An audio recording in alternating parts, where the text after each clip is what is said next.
Okay.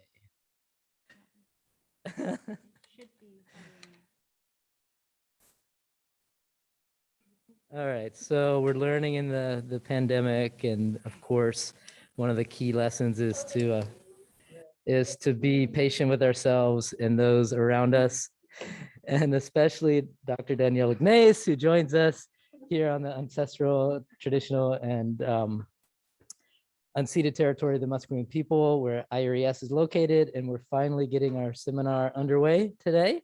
Dr. Ignace is a member of the Coeur d'Alene tribe and an advocate for Indigenous and people of color in STEM.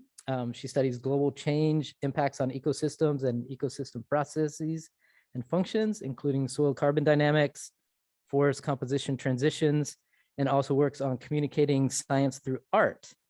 She joined UBC in the Department of Forest and Conservation Sciences last year, and she also remains a research associate at Harvard Forest. Her BS is in zoology and environmental studies from the University of Wisconsin. She then did a PhD followed by postdoc at University of Arizona and joined faculty on Smith College, from which we were lucky to extricate you. So really welcome. So glad you're here and talking today about broadening our approach to finding community-driven solutions to environmental challenges.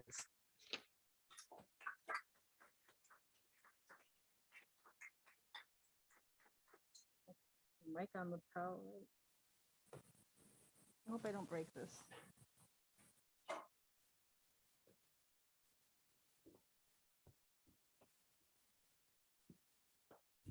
Oh, you said I could take the mask off.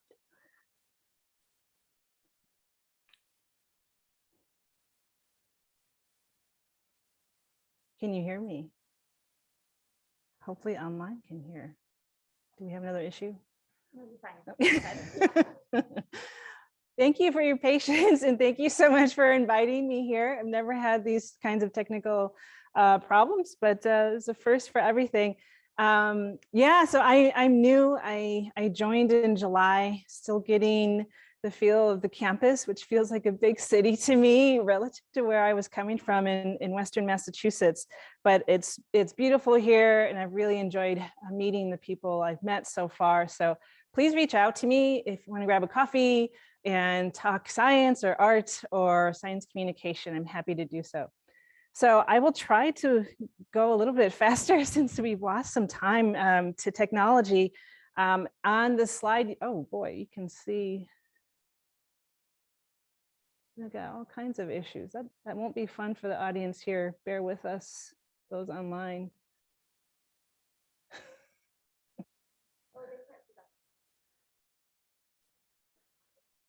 Yeah, I can't get the cursor. No, I can't get the cursor too.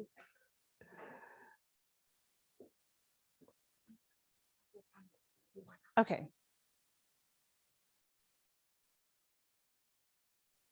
Yeah.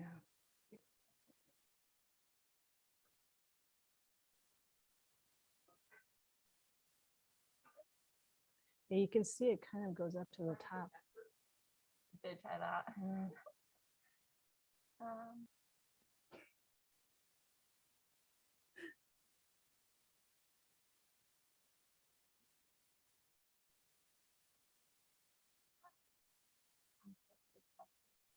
Me too. We might have to. How do you feel about having a big roll with it? Yes, we will roll with it. So on the screen, you can, if you'd like, you can see my various ways to get in touch with me, ignacelab.com. I'm on social media, and Ignace Lab on YouTube kind of is the opportunity to nerd out about science and science communication, and check back there for updates coming soon. Okay. So I'm going to talk about two projects quickly today. They both focus on community engagement or community partnerships. And the main overall focus is to find community-driven solutions. And for this first project here, this was a new fellowship program funded by Fair Count. And if you're not familiar with Fair Count, It was started by someone named Stacey Abrams. And Stacey Abrams created Fair Count as a way to make sure everyone's vote and everyone's voice was accounted for. And so they had some extra money, I suppose, to start an initiative to think about science for social equity. So it's a program.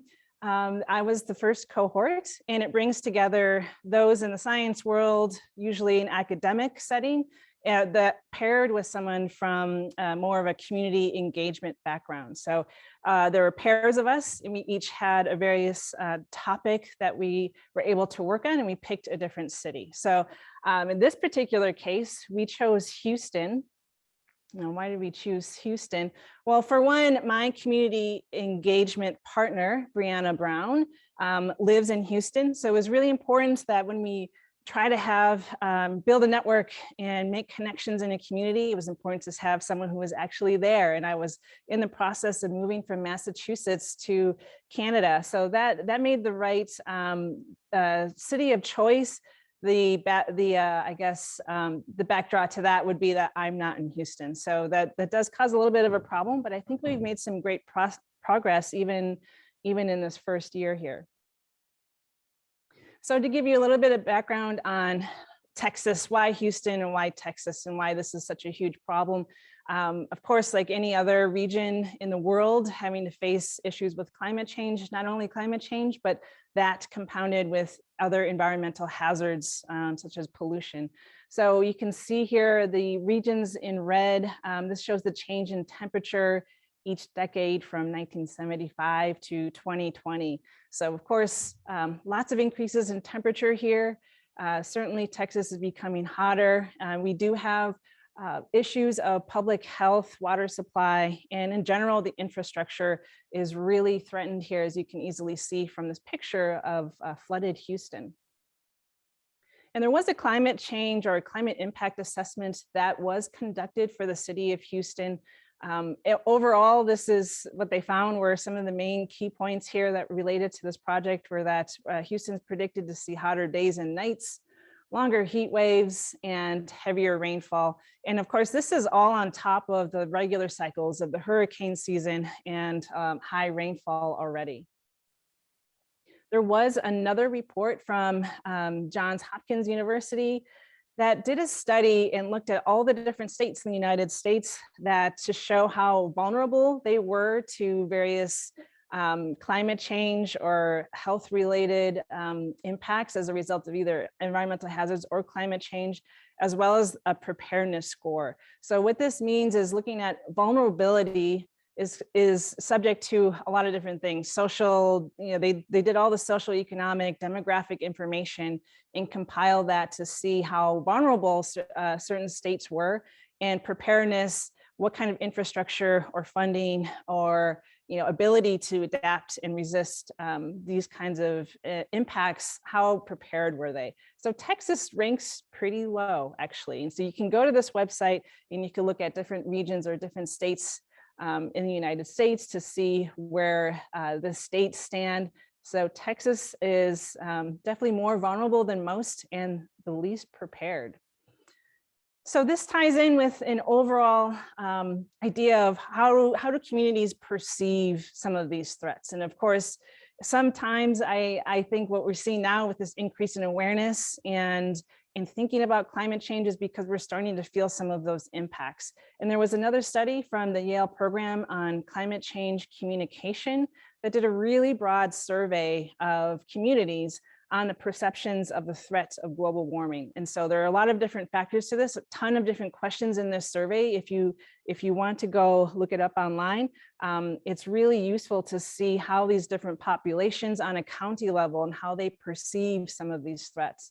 So in this case, despite 72% of those surveyed seeing that global warming is happening, that 43% of those in Texas, only 43% see that this is going to harm them personally. So there's this interesting disconnect between what is actually happening, what people perceive is happening, as well as how they view this might impact themselves. So what we did was an initial survey. And this is just a small group. This is in the summer of 2021. as part of our program here. So we had a series of questions, again, partly based on this idea of perception. What do you see are the issues and the hazards in your area? And what are some other following questions that they could answer? So based on their experience and current knowledge of environmental issues, what do they believe the biggest environmental issue is in their area? Climate change, of course, was number one. Hurricane, surprisingly, was not number one for Houston. And this could be that these answers kind of go hand in hand. So maybe they weren't able to disconnect those. Pollution was pretty high. And there are some comments that they were able to add in this particular case. Toxic waste dumps in the 5th Ward in particular was one of the worst areas in Houston, where we have these communities of color. They're located in areas, they're not doing the polluting themselves, but they're housed in areas that have a lot of environmental hazards. Another question was based on the issue selected in the previous question. What do you believe are the potential societal impacts associated with this? This is quite the range here, and I'm not surprised at all to see that everything kind of evened out here, because it all seemed to be really important in terms of what they believe the societal impacts are.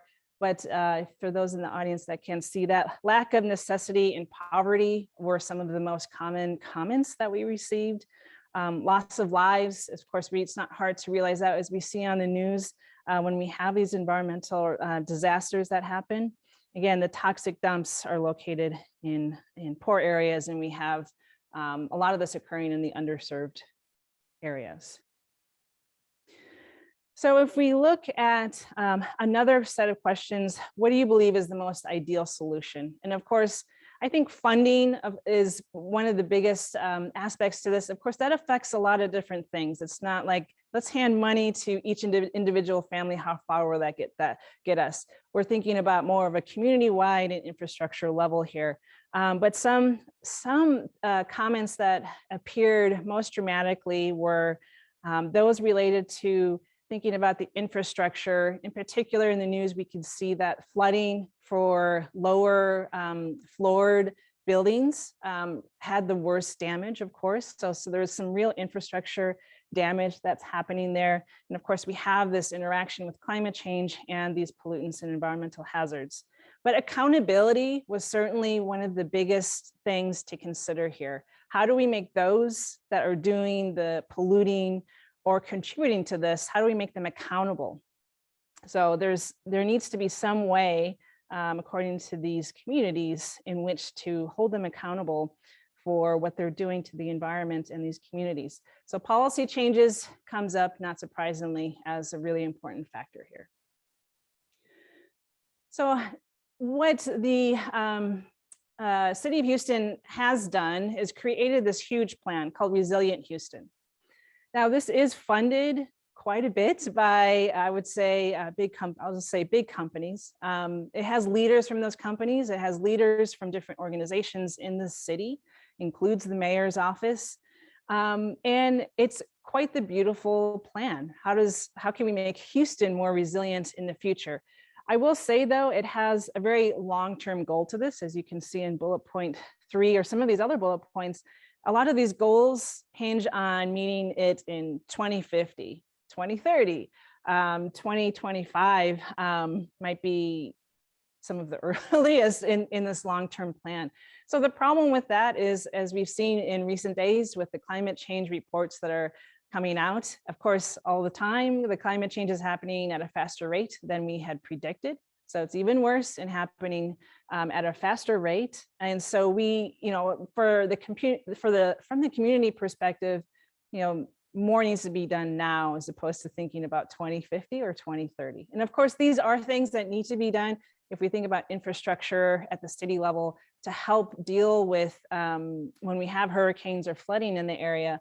But I think if we think about public health and what they need right now, the plan does not quite get there. As well, there wasn't much community engagement.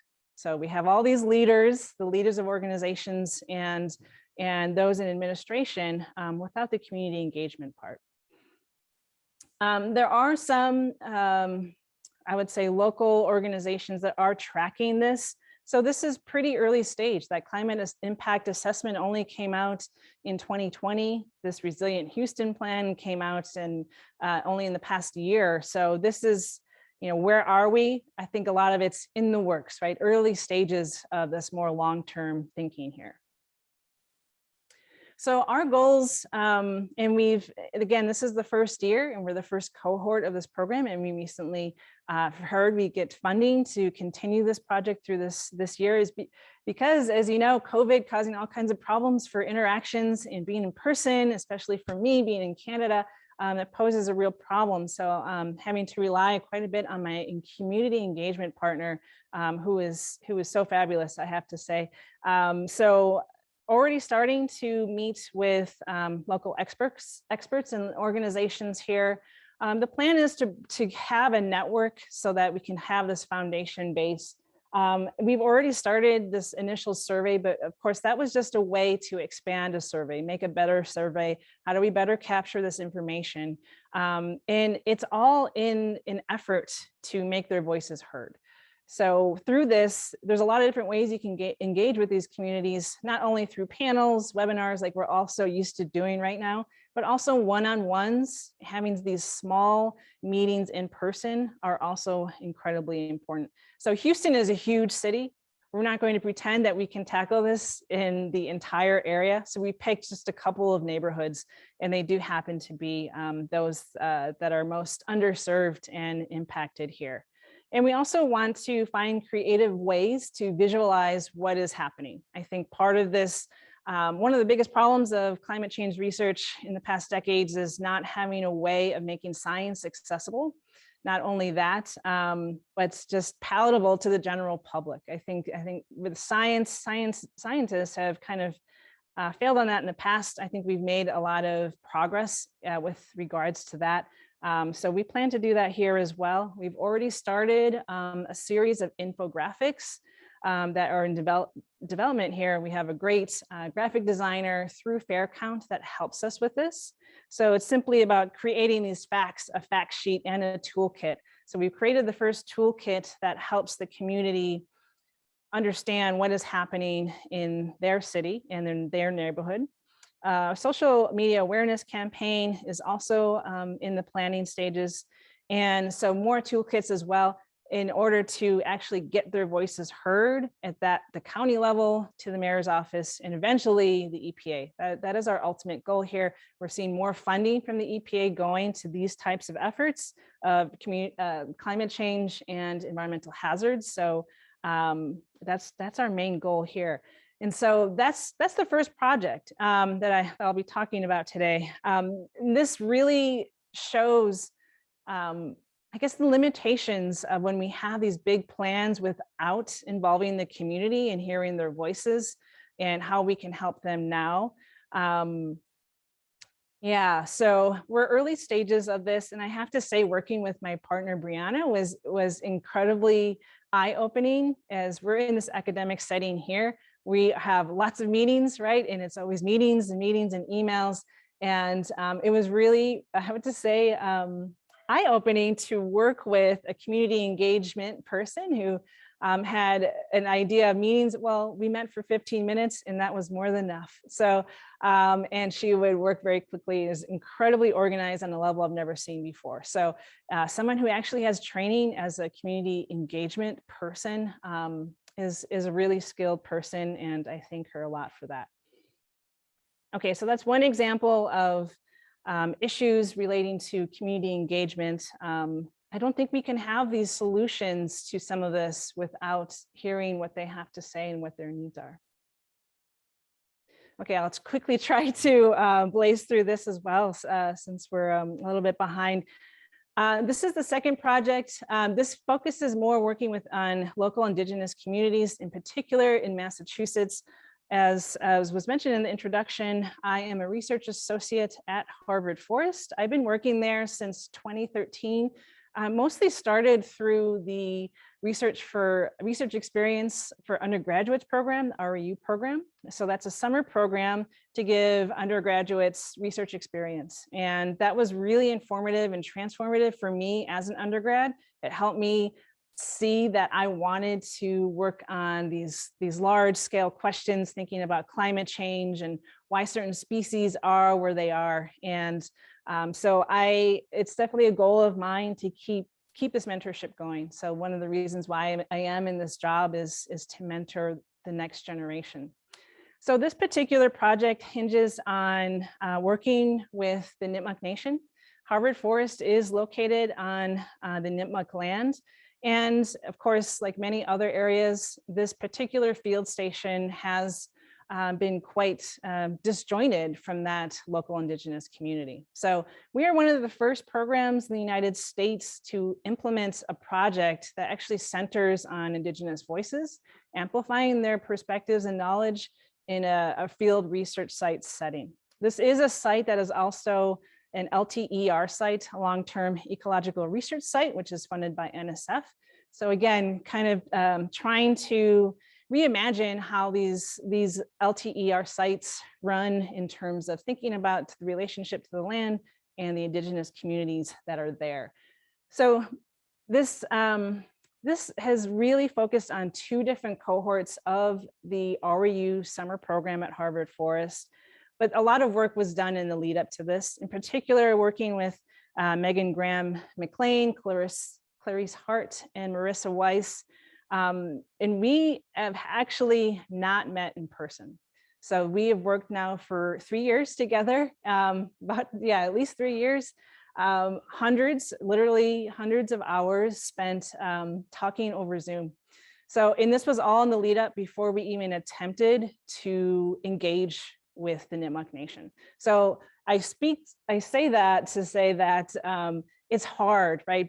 Just because I'm an Indigenous person doesn't mean that I can automatically kind of start these interactions, but there's still work on my end. It's still work on all of us to not only educate ourselves, but ask questions and listen and learn from that. So a lot of work was done in the lead up to this. And then we just started. You have to start somewhere, right? So we started primarily with the 2021 Harvard Forest REU summer program. Faith Blalock and Rafa Viana-Fur were the first two REU students involved in this project. Like I said, this was done all virtually. So that's me in the middle there. So if those in the audience can't see. So this is how we interacted for that entire summer. So it was a virtual summer program, unfortunately. It was very productive, I have to say. And we also met, of course, with members of the Nipmuc Nation. That also provides, I guess, a barrier, right? It's easier to meet in person. I'm like loving this, actually seeing faces and people, right? And this is, to me, easier to engage with people and start building those relationships. So I would say this was quite the hurdle to overcome in a virtual setting, but it paid off. And it's because that we didn't view this as a timeline or that it had a deadline. This is an ongoing process and just a continuation of relationship building. Lots of different ways that you could approach this project. We had, if you can check it out online, go to the Harvard Forest website and see the different project descriptions for the 2021 and the 2022 summer program. It's quite broad though, and it's broad on purpose, which is that we can give the general overview of we are going to work with the Nipmuc Nation and have this relationship building, but we can't have our own goal on that, right? And so it needs to be working with them and talking to them to figure out how do we move forward? What do we want to work on together? And so if we actually kind of veered to an interesting place with this, we thought originally that we would have some aspects of analyzing the literature, which we still plan to do. But because this is student-led, I really let the students, I guess, feel out what their creative needs were for this project and just worked with the Nipmuc Nation on this. So through Faith and Rafa, the main project that came out of this, and I'll read these questions to the audience that can't see them. So this is a Mapping Pathways to STEM Futures for Indigenous People project. And this came from the idea that, well, sure, they have me as an Indigenous mentor, they were working with the Nipmuc Nation, but we wanted to understand how this work at this LTER site could be put in a broader perspective and context in the US. So what they did was a series of interviews with Indigenous scientists from the US and a couple in Canada, actually. So this is this is just an initial list here. And the questions, for those that can't see them in the audience, are who are you and what do you do? Sounds like a very simple question, right? And these answers ended up being, I think, some of the most transformative for them to hear. Because how you describe yourself as an Indigenous person in STEM can just have a really broad and big answer here. Second question was, who has inspired your work, human and non-human, how or why? They also asked, what helps you to walk in two worlds in this way, thinking about Western science, that kind of standard Western science academic setting, as well as bringing your traditional knowledge or Indigenous knowledge to the table? And do you think this framework should be institutionalized? In this case, we're thinking about the academic setting, higher education.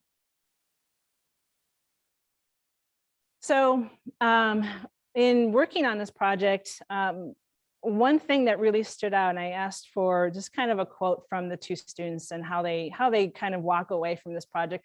By the way, they are still working on this. So they are the new kind of almost older mentors, or they're no longer the REU.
Oh no. Wow. I guess we'll keep going. It's recording, so. Oh, but it looks like it's. Oh no. Okay.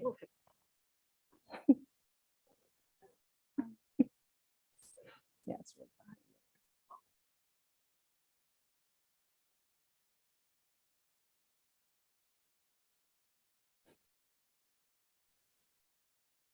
There we press play. Oh, okay. Great. Still good? Oh. Okay. Okay, where am I?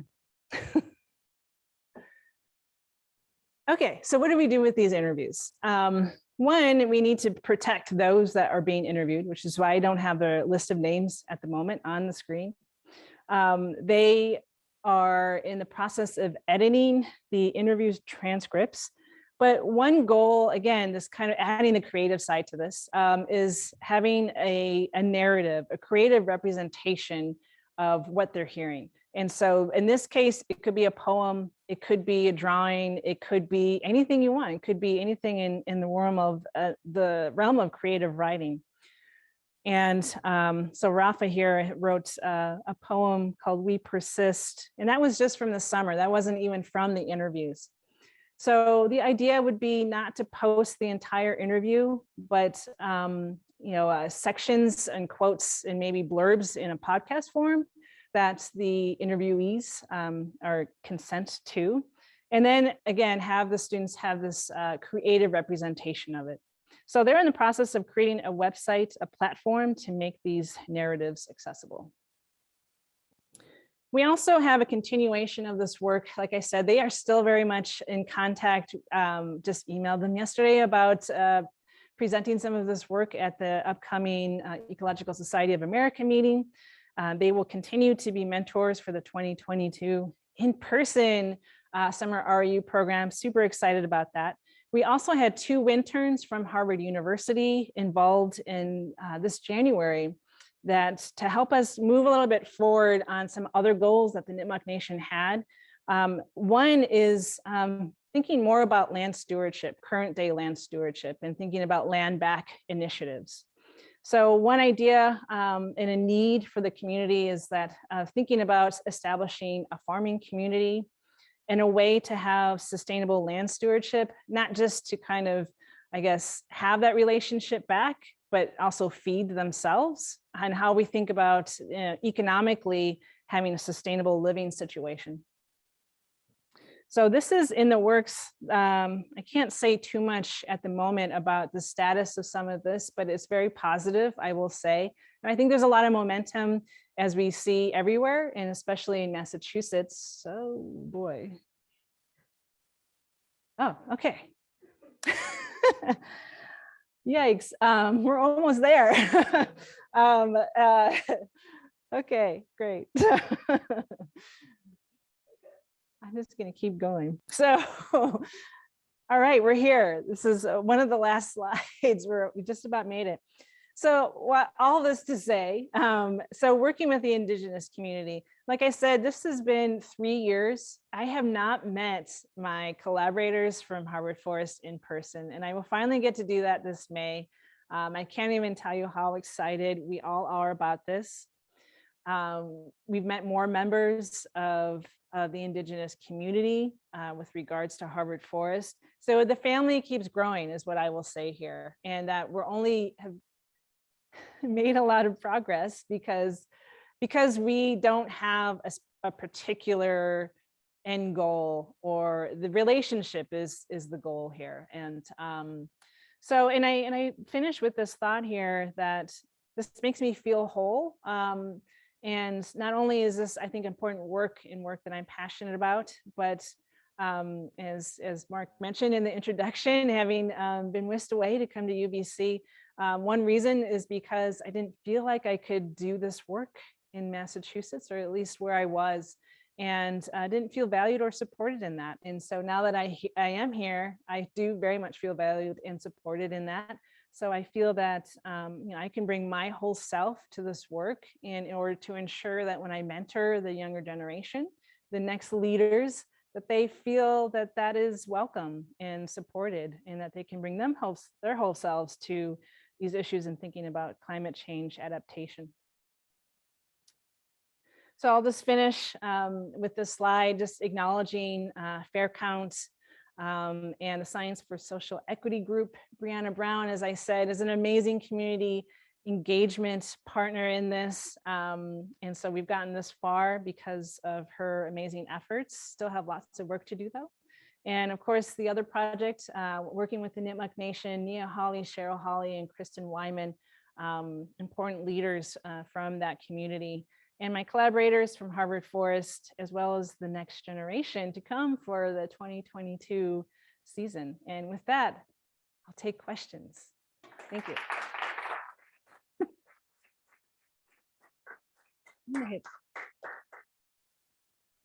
I hit stop share.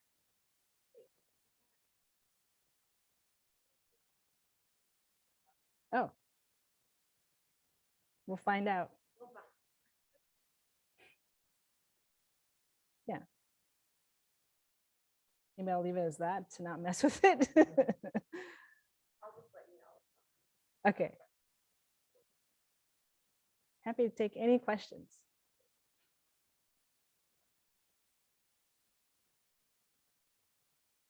Yeah.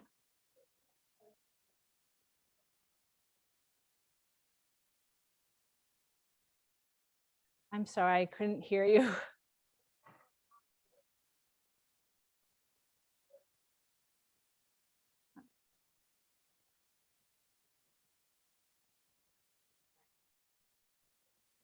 Oh, do I do artwork? Do I do artwork to showcase this? Not yet. And I have some ideas. One of them, let's see, I've considered, of course, just a standard blog post, but also have some ideas about YouTube video. Actually, that will be coming out probably May or early summer, about the journey going from Massachusetts to Canada, but also have some ideas for some, in a sense, an animation short about being an Indigenous person in STEM. Yeah, I know you're super involved in that. I would love to, and I miss those workshops. I would love to do that. If anyone's interested in doing any art science projects, I would love to do that. Yes. Yeah. I understand you're pretty that was a great talk, by the way. Thank you. Thanks. I understand you're pretty early on in the Houston project, Mhm. but I'm really interested in this idea of communicating science. And you mentioned this aspect of visualizing these types of things. I'm wondering, what does it, in your vision for this, what does a good visualization or good means of communication? Yeah, great question. So I should repeat it for the online group if they couldn't hear that. What is a good? The question was, what's a good visual representation of science and making this palatable to the general public? So I'll give you an example. I work with, and some of it's on my website, but I work with a graphic designer. He's one of my best friends. He's actually visiting in 2 weeks. So he has no science background. I think he majored in Latin and English. I'm not sure, but he hadn't taken bio in a long time. But he's a brilliant graphic designer and illustrator. And I came to him with this idea of, I really need something for my talks. If when I talk about photosynthesis and respiration and NEE and NPP, anyone in the audience that ever does this, it can be kind of abstract, right? And thinking about, I'm a plant physiologist at training. And so, and that was something we were really aware of in graduate school. My advisor, Travis Huxman, we were in an EEB department, Ecology and Evolutionary Biology, which is basically all of biology. And we'd be in a genetics talk and not really understand what all the acronyms were, and we just couldn't quite follow along in the same way as someone that had that kind of training. And so I think early days, we were really sensitive to that. And so it became, well, how do we describe, pre-dawn water potentials to someone? You have negative values and positive values. So we were always striving to describe that in a way that it was accessible to everyone. So part of it came from that. So language-wise, I felt good about where I was heading with that communication part. So I went to my my good friend and said, I need a visual for this because words aren't necessarily cutting it, especially in a virtual setting. And so it was really fun exercise because he brought in the color and the scale and like all these things that were so complementary that I don't have training in. And of course he would use arrows in a certain way that made sense to him. I said, we can't have arrows for CO2 going this way, and they can't, photosynthesis needs to be green and all these soil needs to be brown. So it became a really fun exercise. It's a challenge, right? To kind of explain, I think, to an artist or someone who doesn't have that background, what does that look like? Anyway, so that long story to say that it can be a lot of things. I do have, maybe I'll give another talk sometime on just the art science and science communication.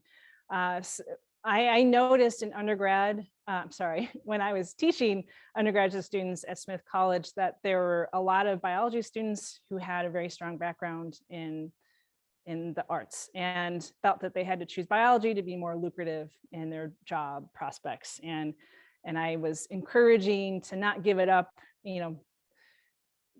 maybe not necessarily ditch the bio major, but still find a way to incorporate, their interests and passions and talents in that. So I think we're just seeing a ton of people coming through that have those skills. And so I'm really encouraging people to detach, bring it all. We need you. Science desperately needs that creativity and art. Yeah.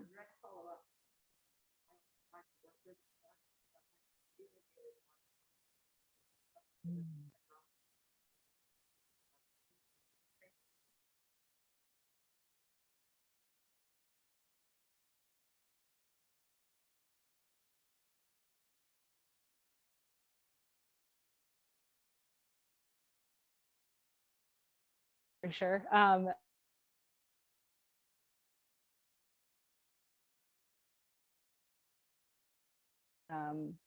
guess in a, an actual fund or a grant. Yeah, and that's a challenge I did find at Smith College and created a group, art science collective group, and we initiated a project that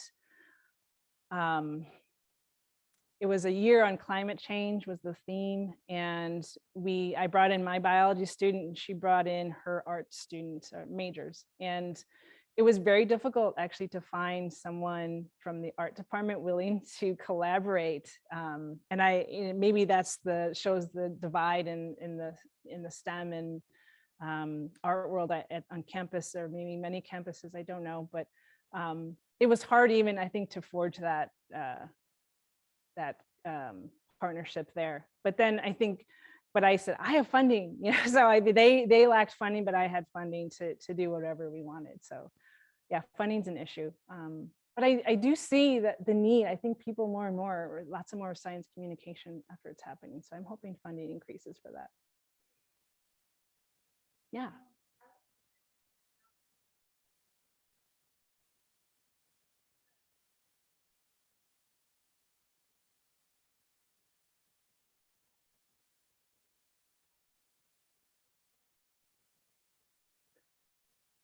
Yeah, we'd love to have that. So for those online, if the question was about if the schools or more youth were involved, and that's absolutely a goal here. I think what we're seeing actually are a lot of organizations in Houston that kind of have similar goals, but are kind of doing their own thing. And in such a big place like Houston and Texas, they're all kind of, some places are kind of often, doing their own solo things, and we're trying to bring some of those together. But I've always felt the youth, involving youth in this projects, even in Harvard Forest, I think is so important. Yeah, I would love to do that. Yeah. The UBC water event. Oh, yeah. Great. And I think the parallel between your talk today and that I know sticks with for me is the takeaway from that conversation in regards to climate change and honestly changing the model that we're in. Was the simple component of just more love and compassion in the climate change work. And I had a small laugh to myself because I thought of myself today undergraduate science students and telling them to just throw more love into their work and the planet will be fixed. That just doesn't sit with people. And as an Ignace graduate student here, it's hard to relate to the love component in my work. You're not understanding what I'm saying. What I'm saying is there's a moral problem here, a love problem. Just bringing arts and creativity into that, I associate creativity. So it's similar in what you're trying to in projects. And I think what I'm curious about is on the lens of walking in two worlds, because I find love so different than the methods that are operated in a lot of climate change models today. And as an Indigenous researcher in Western science models, you're kind of paralleling two worlds of things. So I was wondering how you're finding that, or if you have different suggestions for trying. Good question. I'll try to do a repeat for those online. So you were at it was 2 nights ago. It was a really neat session for those that aren't aware. The climate emergency team and Sustainability Hub put together this event focusing on, I think it was called Ripples of Transformations, songs and storytelling, and how we think about that for climate change or adapting to climate change. So it had this really big topic of all of that and thinking about sustainability and climate justice.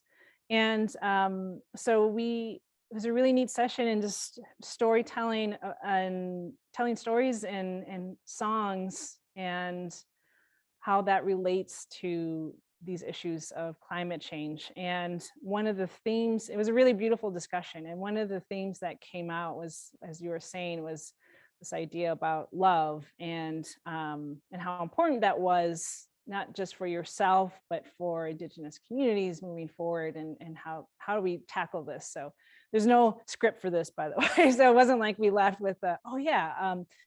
And so hence the question is how, is me having to walk, maybe in parallel worlds, or how do I bring that together? And I think I touched on this the other night as well, that, I felt that I couldn't bring those two worlds together, this Western science academic path I was on, that kind of training, and my Indigenous identity and perspective, because I would go home to my family and it would be a different kind of world, and then I'd go back to grad school or my postdoc, and that would be very separate. And so I found myself early days of being a professor, that it was still separate, and it didn't feel that it was welcome to be together. So, but there was a lot of, and I mentioned this the other night, that there's a lot of, I felt resistance, just a lot of resistance. I tried to stay, it wasn't a good idea. It wasn't, because I couldn't bring all of that together. And I mentioned as well that once I kind of finally let that go and left, I've never seen more, I don't know, love in a sense. Yeah, so I'm so much happier now. And I think just for me, it was, I'll say, I guess, a non-negotiable that I would bring those, that now they're together. Maybe not in every single project I do, right? I still measure maybe soil respiration at some sites, and that might not have the artistic or the Indigenous perspective per se in that. But overall, my work, yes, it's together, and it was a non-negotiable for me moving forward. So I would say that I think for me, being totally true to myself and what I was passionate about and what I knew in my heart was what I needed to do, what was the right thing to do, that I've never seen more projects or collaborations. Like it's kind of just an overflowing bucket right now. So it's taken me by surprise. So it gives me hope. And so I have hope for you too, that, you can bring these two things together and move forward that way. I think as a group, and what we're doing on campus, how it's helping to do that.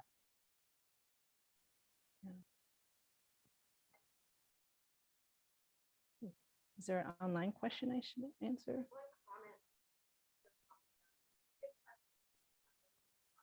For me, it's a respect for the sovereignty of different. Yes.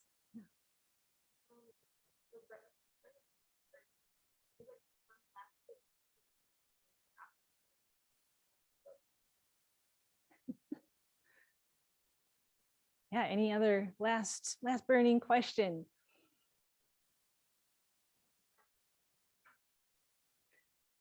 Well, please feel free to reach out to me. Let's get a coffee, let's just talk, or I don't know, collaborate on something. Thank you so much for having me.